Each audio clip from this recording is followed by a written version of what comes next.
Voilà, donc merci beaucoup pour votre invitation. Effectivement, ça fait toujours plaisir de venir à cette réunion annuelle de DPCU à laquelle je suis venue dans différentes configurations, avec différents rôles. Et effectivement, aujourd'hui, dans la situation où j'occupe depuis le mois de mai, le poste de conseillère pour les questions de formation et de recherche en santé du cabinet de Frédéric Vidal. Alors effectivement, cette expérience de travail depuis quelques mois maintenant, a modifié les choses, indiscutablement. C'est une activité un peu différente de celle que j'avais fait antérieurement, et en particulier m'a déshabituée du PowerPoint, que je croyais le seul mode de communication habituel, mais en fait c'est pas vrai du tout. C'est le mode de communication d'un milieu professionnel particulier qui est celui de la santé, mais il y a des tas d'autres endroits où on vit sans PowerPoint. En fait, je ne sais pas si vous saviez ça, mais on peut vivre sans PowerPoint. Donc, je n'ai pas fait de PowerPoint.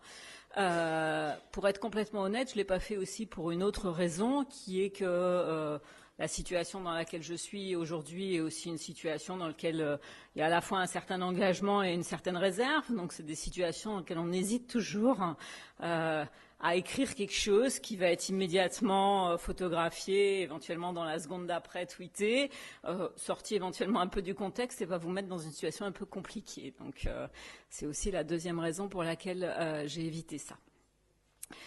J'avais envie cet après-midi d'échanger avec vous autour de plusieurs questions qui sont liées à celle qui a été posée, quelle formation, quelle intégration à l'université pour ces nouveaux métiers.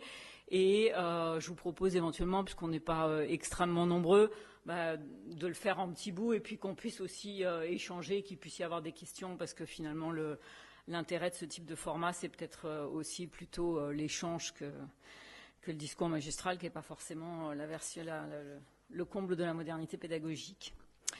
Je pense que quand on parle de nouveaux métiers dans le domaine de la santé et de l'intégration de la formation à ces nouveaux métiers dans l'université, c'est en fait une question qui en recouvre au moins trois, qui, à la fois sur le plan réglementaire, là, de la vie dans la forêt, des textes et des discussions avec nos directions, mais aussi sur le plan de la vraie vie, sont assez différents. Donc, ces trois questions que je voudrais essayer de balayer avec vous. La première, c'est comment est-ce qu'on fait évoluer nos référentiels de formation pour tenir compte du fait que des métiers qui existent bougent. Donc ça, c'est un premier ensemble de questions. Et avec la nécessité probablement croissante d'avoir des réponses suffisamment agiles pour qu'il ne faille pas 10 ans entre le moment où on identifie qu'il faudrait que la formation bouge et puis le moment où on a effectivement réussi à le faire. Donc ça, je vais reprendre un petit peu plus en détail ce qu'on peut penser de ce sujet-là et la façon dont on pourrait le traiter. Il y a une deuxième question qui est comment est-ce qu'on fabrique des nouveaux métiers, donc pas seulement des nouvelles compétences pour des métiers qui existaient, mais vraiment des nouveaux métiers, et comment est-ce qu'on fabrique la formation à ces nouveaux métiers. Et je vous propose qu'on redécoupe cette deuxième question en deux questions, donc comme ça à la fin ça nous en fera trois, selon que ces nouveaux métiers sont des professions de santé, au sens de toute la réglementation qui va derrière les professions de santé et l'autorisation d'exercice, ou selon que ces nouveaux métiers sont bien des nouveaux métiers qui ont un lien avec la santé, mais qui ne sont pas pour autant des nouvelles professions de santé. Je m'explique, ce n'est pas pareil selon qu'on est en train d'essayer de créer des formations pour des infirmiers de pratique avancée avec les questions de référentiel d'actes, etc. que ça pose, ou selon qu'on est en train de fabriquer des formations en bioinformatique ou de fabriquer des ingénieurs en biotechnologie, ce qui est bien aussi un nouveau métier de la santé, stricto sensu, mais qui n'est pas néanmoins une nouvelle profession de santé. Donc, je propose qu'on passe en revue ces trois questions-là. Comment on fait évoluer des métiers existants, comment on fabrique des nouveaux métiers de la santé, et comment on fabrique des nouveaux métiers en lien avec la santé, mais qui ne sont pas des métiers de la santé. Pour ce qui est de l'évolution des référentiels de formation des métiers de la santé existants, je pense qu'on est aujourd'hui devant deux situations extrêmement différentes. Il y a d'une part la question des métiers de la santé qui sont aujourd'hui formés à l'université. Il y en a 4, les médecins, les pharmaciens, les odontologistes, les sages-femmes, Et puis il y a 3 professions dont je ne vais pas parler aujourd'hui parce que c'est trop compliqué dans le paysage, qui sont l'orthophonie, l'orthopsie et l'audioprothèse, qui sont bien formées à l'université, mais qui sont néanmoins des formations qui ont beaucoup plus à partager avec des professions de santé dont les formations ne sont pas aujourd'hui dans l'université. Donc si on prend médecine, pharmacie, odontologie, maïeutique, pour commencer par elle, on est dans des situations où on a, de façon croissante, c'est pas encore parfaitement défini pour toutes, mais enfin des référentiels métiers, des référentiels de compétences, et où on a par ailleurs des maquettes qui ont été plus ou moins fabriquées à partir des référentiels métiers, des référentiels de compétences. Pour les situations les plus récentes, typiquement la réforme du 3e cycle des études de médecine, on est à peu près aligné avec encore beaucoup d'améliorations à apporter sur la façon dont chacun s'est saisi de la question de compétences. Et puis pour d'autres formations, comme la formation du 1er cycle des études médicales, par exemple, je ne sais pas bien quelle est la réflexion en termes de compétences qui est rentrée dedans. Enfin, en tout cas, je ne la discerne pas immédiatement à la lecture des maquettes d'enseignement. Donc, des formations qui sont réglementées par des textes qui définissent les maquettes, mais une inclusion dans l'université qui a une habitude de strict respect des textes qui est heureusement pas parfaite. Les universitaires ayant depuis quelques milliers d'années l'habitude de prendre un peu de liberté avec les consignes qui leur sont données, et c'est bien comme ça. On est donc finalement dans une situation où c'est pas stricto sensu le contenu des maquettes de formation qui définit ce qui est réellement fait. Et en fait, si on veut aller regarder ce qui est réellement fait, c'est pas dans les maquettes de formation qu'il faut aller regarder, c'est dans le contenu des examens. Et ça fait longtemps que cet élément-là a été théorisé sur le plan pédagogique. Et ça veut aussi dire que finalement, pour le régulateur ou pour les pouvoirs publics, si on veut faire bouger quelque chose dans ce système des études organisées à l'université, la principale prise qu'on a pour le faire, c'est à un moment de faire bouger les modalités de contrôle des connaissances. Et à l'inverse, tant qu'on n'a pas fait ça, on peut bien faire bouger le contenu du programme comme on veut, il ne se passe pas grand-chose. On peut prendre un exemple qui est la réécriture, certains d'entre vous dans la salle y ont participé, du texte régissant le 2e cycle des études médicales. Honnêtement, si vous le reprenez, il est pas mal fait ce texte. Il est pas mal fait, il est pas si mal que ça décliné par compétences. Il a d'abord une première partie qui est déclinée en un certain nombre de compétences qui sont groupées d'une façon qui est parfois un peu baroque, mais enfin bon, pourquoi pas. Et puis là ensuite un certain nombre de compétences qui sont plutôt bienvenues pour livrer sur le marché un interne compétent. Et puis globalement, il y a beaucoup de gens dans la salle qui savent qu'après, c'est pas du tout ça qui s'est passé. Alors vraiment pas du tout.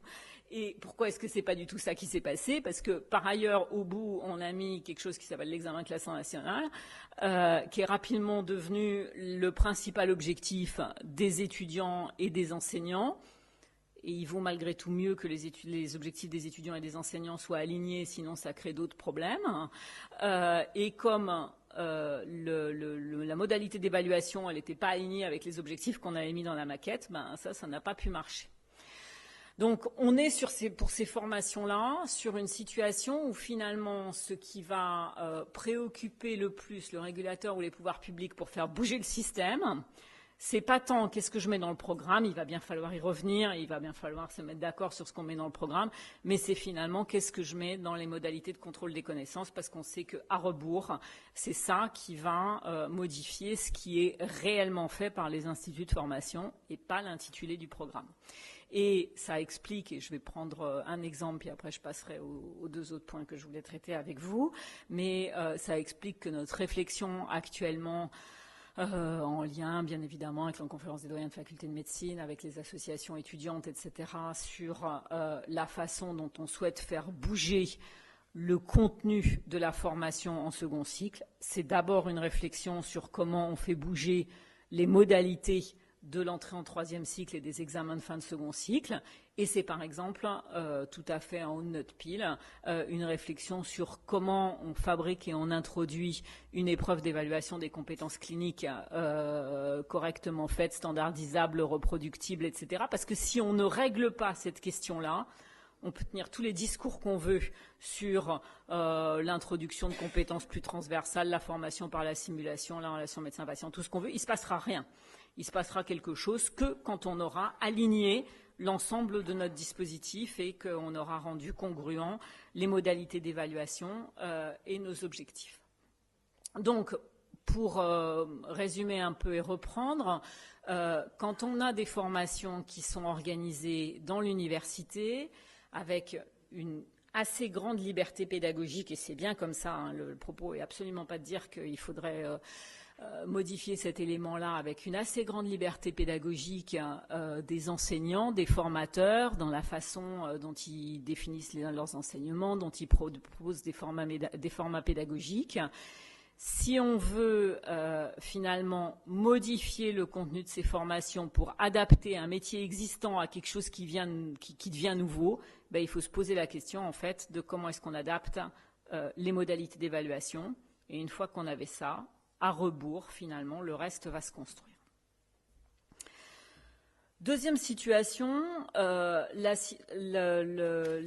toujours pour traiter de l'évolution de maquettes de formation existantes, les formations qui aujourd'hui ne sont pas dans l'université, en particulier les très nombreuses formations aux autres métiers de la santé et les formations dites paramédicales.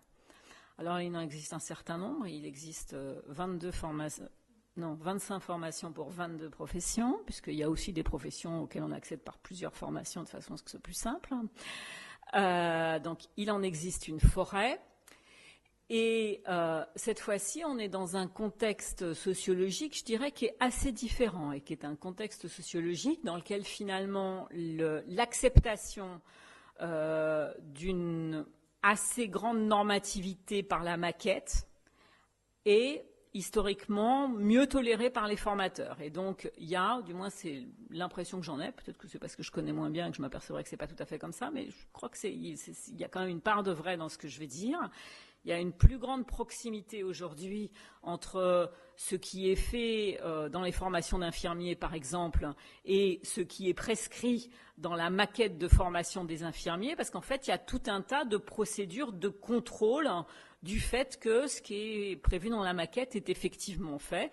Et pour ceux d'entre vous qui ont participé, par exemple, à des commissions pédagogiques avec les conseillers pédagogiques des ARS, il y a même parfois une précision assez tatillonne pour savoir si l'UE3 est bien au premier semestre et pas au second, a bien 24 heures et ni 22 ni 28.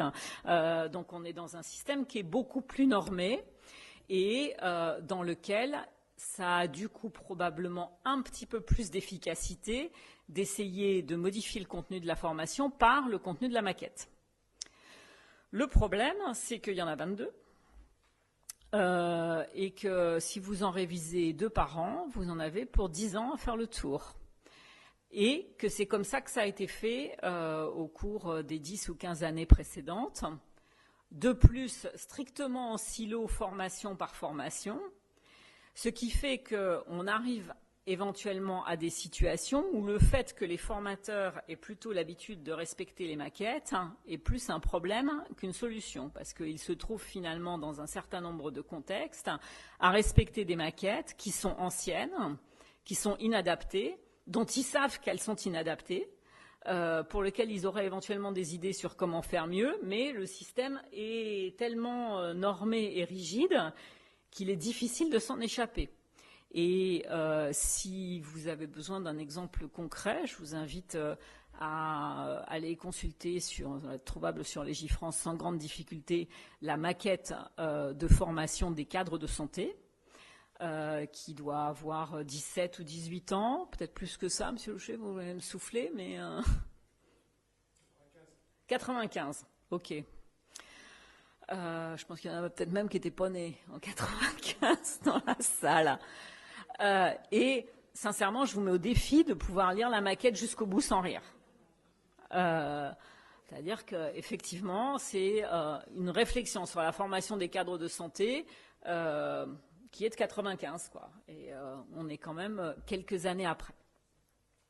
Donc, on voit bien un peu deux systèmes qui fonctionnent différemment, un système qui se norme essentiellement par les modalités d'évaluation, un système qui se norme essentiellement par les maquettes, et dans les deux cas, finalement, des limites à ce système-là et pas beaucoup de flexibilité, agilité.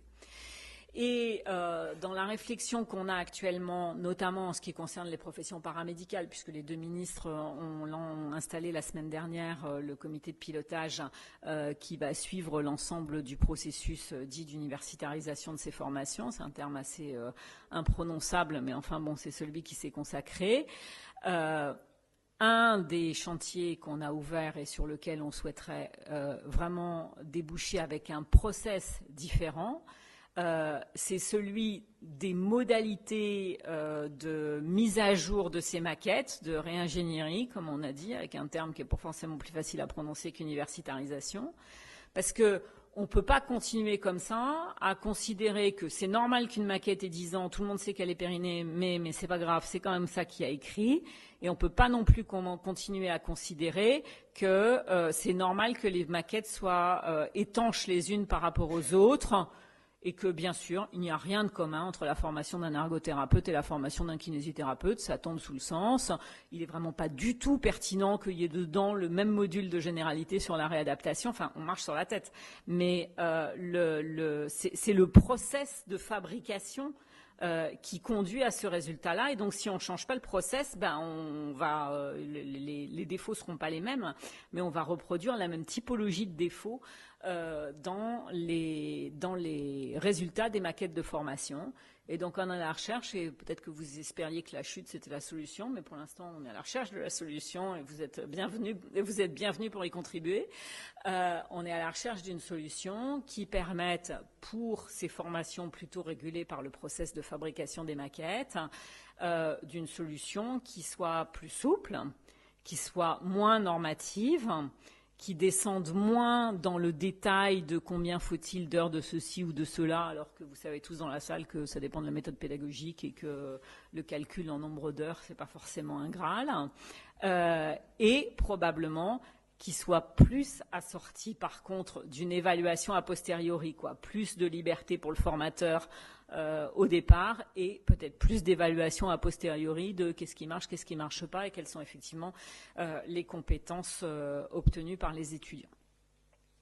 Ça, c'était un peu pour les questions d'évolution du contenu de professions existantes.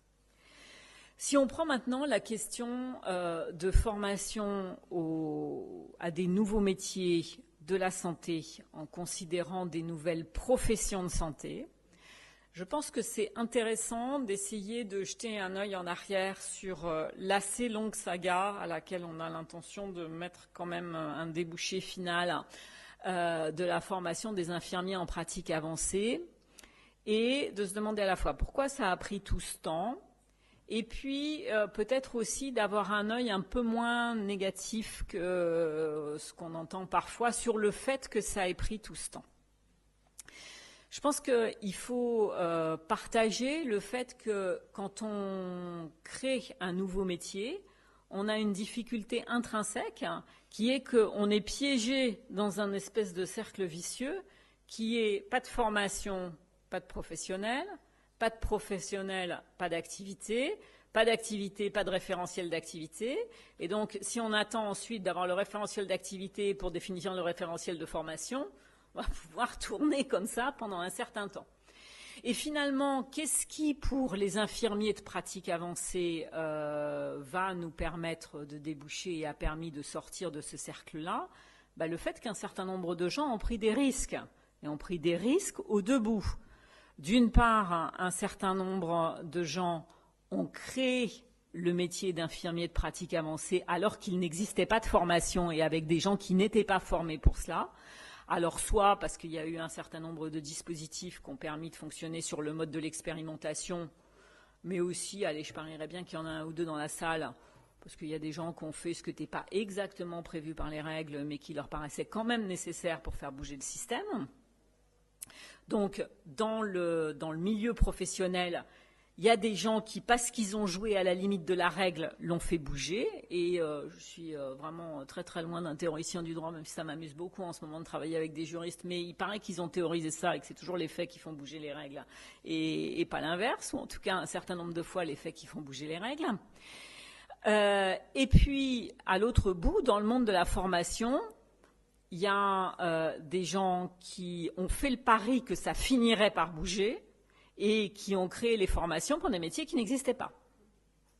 Se sont créés à l'université de Marseille, pour ne pas la nommer, à l'université de Versailles-Saint-Quentin en Yvelines, des masters de formation pour le métier d'infirmier de pratique avancée qui n'existait pas. Et il y a même un troisième groupe de gens qui ont pris le risque, qui sont ceux qui s'y sont inscrits, qui se sont inscrits à des formations débouchant sur un métier qui n'existait pas. Et encore une fois, on va sortir de cette situation et les ministres ont pris un engagement tout à fait clair à ce que le métier d'infirmier de pratique avancée soit défini dans les semaines qui viennent et à ce que des formations puissent, j'allais dire être ouvertes, en fait elles le sont déjà, mais puissent trouver une assise réglementaire un petit peu plus stable à la rentrée. Mais si personne n'avait voulu prendre de risques dans le système, ça n'aurait pas bougé. Et je pense que ça peut aussi, c'est pas uniquement pour essayer de vous tenir réveillé, c'est toujours un peu difficile de parler en postprandial immédiat, mais je pense que c'est intéressant de refaire cette histoire-là, parce que la prochaine fois qu'on aura un métier de la santé à créer, et ça va réarriver, très probablement, il faudra à nouveau qu'il y ait des gens aux trois bouts qui prennent les risques et pas qui attendent. On ne pourra pas attendre que l'ensemble que l'ensemble définition du métier, définition du référentiel de formation, mise en place des formations, magiquement s'installe du même coup. Ça n'arrivera pas. Donc il faudra que les plaques aient bougé un petit peu, qu'il y ait eu des gens pour les faire bouger, et c'est à ce moment-là que se produira la règle. On voit bien, c'est le deuxième exemple qu'on peut citer, on voit bien qu'il y a une deuxième situation où il s'est produit quelque chose qui est à mon avis à peu près la même histoire, qui est celle des conseillers en génétique. Alors là, on est dans une situation où il va falloir stabiliser sur le plan réglementaire les choses et ça sera le rôle des pouvoirs publics de le faire et c'est sur nos bureaux. Mais c'est parce qu'il y a des consultations ou des centres de consultation multidisciplinaires dans le cadre des maladies rares ou etc. qui ont commencé à travailler avec des conseillers génétiques un petit peu à la marge de ce qui était absolument écrit qu'on pouvait faire et des formations qui ont été créées, que maintenant on peut reprendre les deux bouts du pulse et fabriquer un ensemble qui soit plus cohérent. Donc voilà, je ne sais pas si c'est complètement le rôle d'un conseiller ministériel de dire que nous ne sommes capables de faire les règles qu'une fois que vous avez commencé par cesser de jouer dans les précédentes et donc nous mettre devant une forme de fait accompli sur le fait qu'il faut maintenant faire quelque chose. Mais je pense en tout cas que je ne suis pas sûre qu'il y ait une autre façon de raconter l'histoire des pratiques avancées. Je pense que clairement c'est comme ça que ça s'est fait et je suis pas certaine qu'il y avait une autre façon de faire. Donc finalement, ça peut peut-être consoler un petit peu tous ceux qui trouvent que cette histoire s'est engagée de façon curieuse ou a mis un petit peu de temps. Que je prenne un peu mes notes pour voir où j'en étais.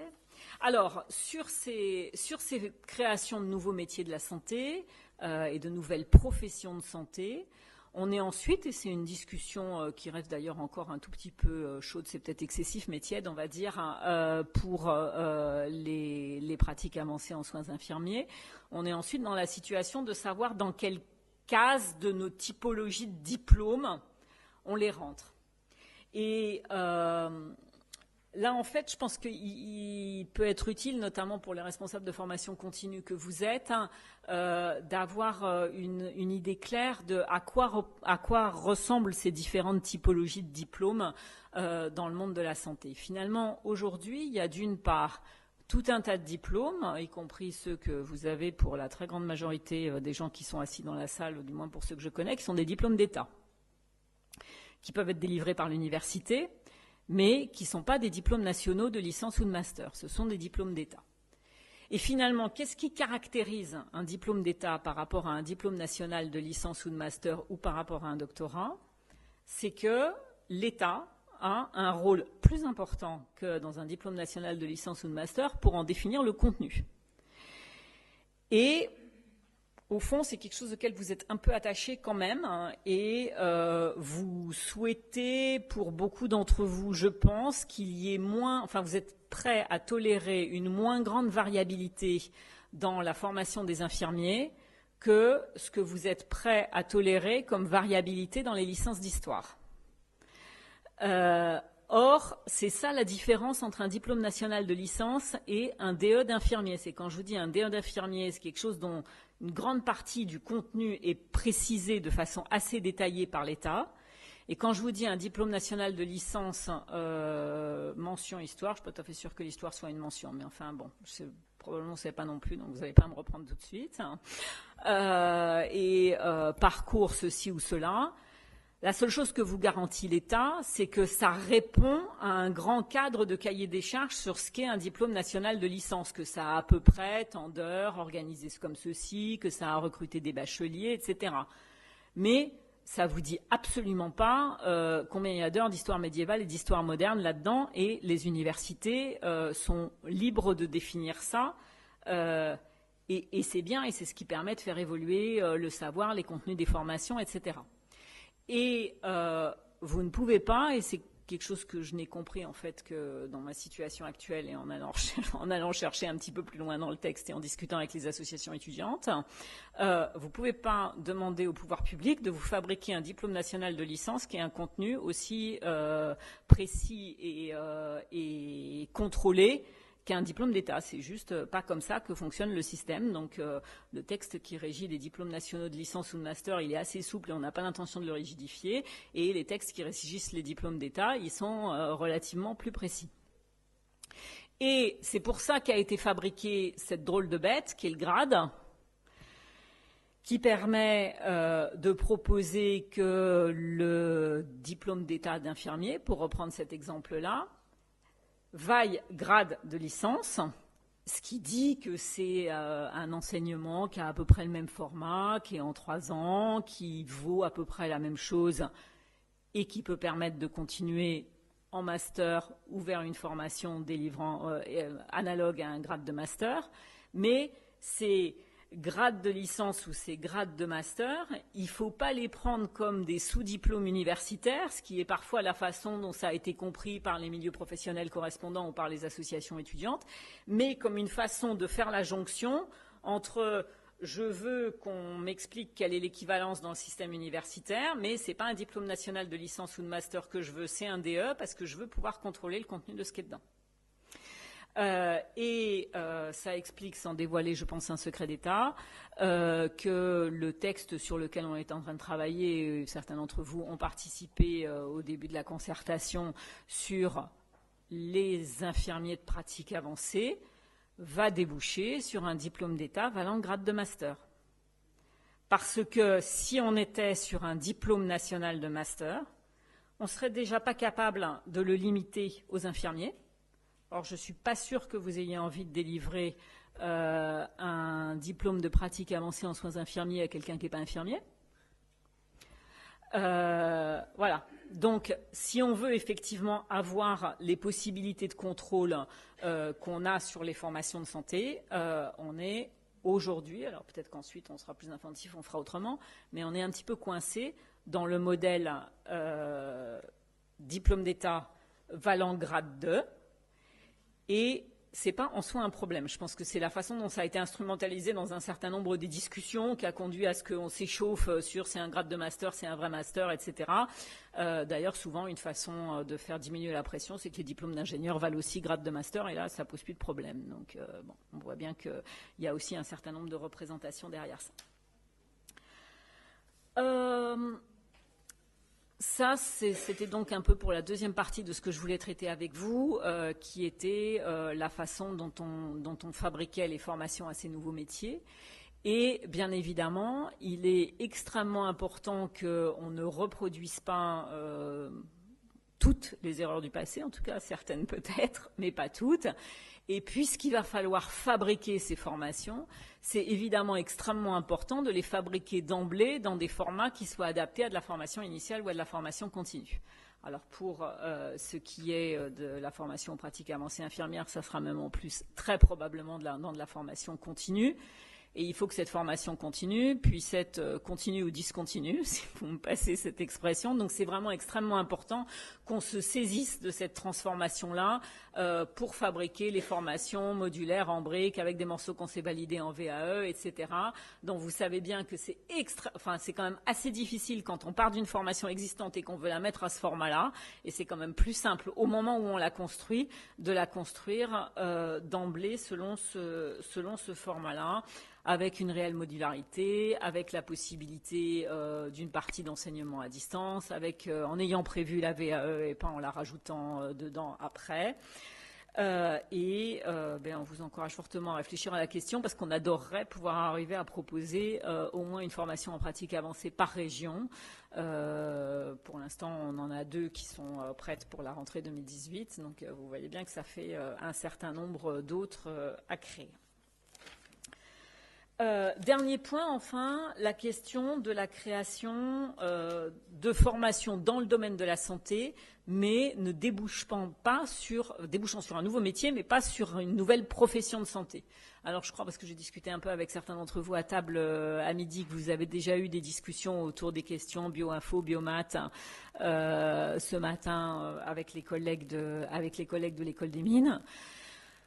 Moi, c'est clair que chaque fois qu'il rentre un industriel dans mon bureau, ce qui arrive quand même de temps en temps, la seule chose dont il me parle, c'est ça. C'est comment il ne trouve pas aujourd'hui à recruter des jeunes ayant des compétences en bioinfo et biomath, comment il en a besoin et comment il imagine que ce besoin va continuer à croître.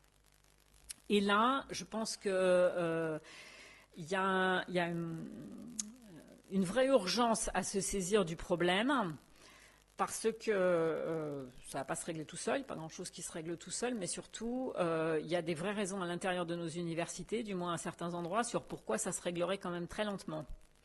Dans la mesure où les formations en santé, les formations en santé sont souvent quand même groupés, isolés, bunkerisés, ça dépend comment on veut le présenter au sein des universités. Enfin, elles ne sont pas toujours perçues par les universités comme étant en lien naturel et fréquent avec leur environnement.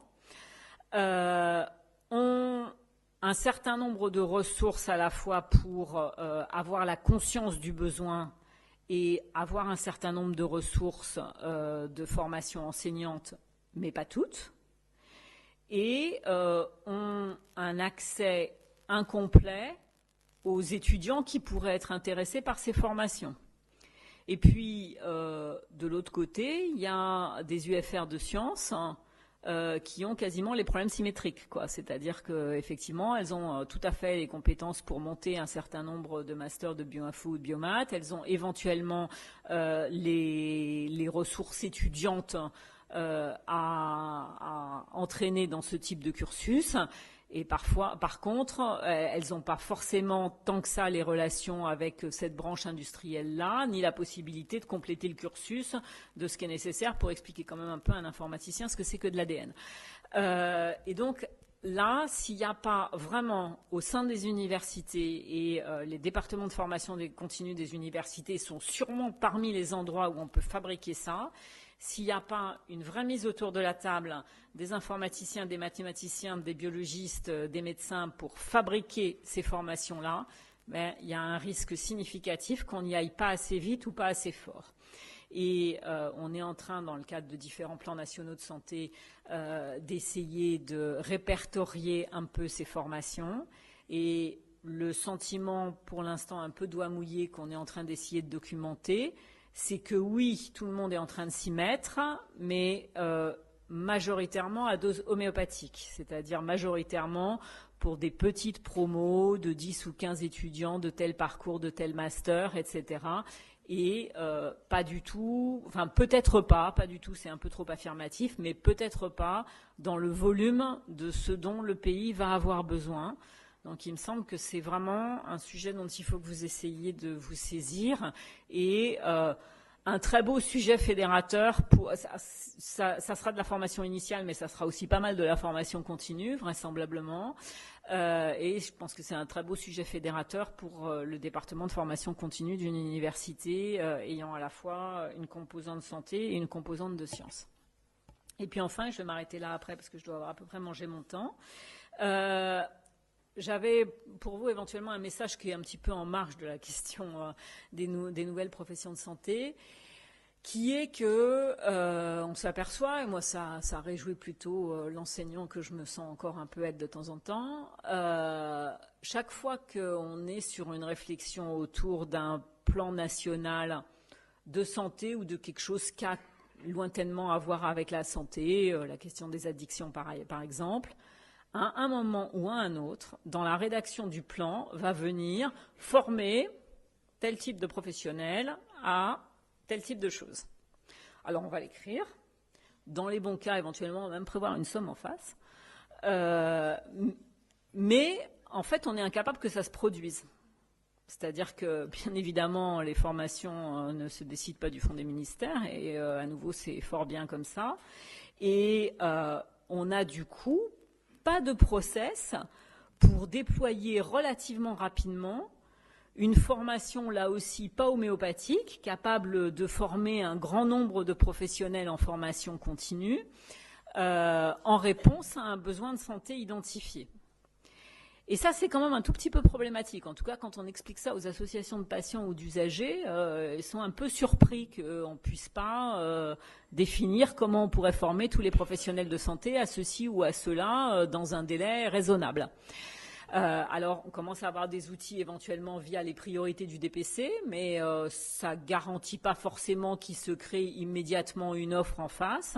Ça garantit pas parfaitement bien la qualité ou la standardisation de cette offre. Et là, il me semble à nouveau que pour le réseau DPCU et probablement en lien avec l'université numérique des sciences de la santé, il y aurait vraiment un vrai créneau à prendre sur le mode « je suis capable, en réponse à un besoin identifié, notamment de santé, mais ça peut même se décliner sur d'autres types de professions et d'autres types de plans, je suis capable de déployer assez rapidement le module de formation en grande partie à distance, disponible du coup sur l'ensemble du territoire, en formation continue et permettant à un moment de garantir au moins l'accès d'un grand nombre de professionnels à un contenu conforme aux recommandations actuelles. Donc il me semble que ça, c'est peut-être un deuxième élément sur lequel ça serait intéressant d'avoir un peu plus de structuration. Mais aujourd'hui, une fois qu'on a écrit la ligne de formation, on n'a personne à appeler au téléphone pour que ça se fasse. Donc on suppose que le système va s'en saisir et ça peut mettre assez longtemps. Voilà ce que j'avais envie de vous dire. Je suis prête à répondre à des questions s'il y en a.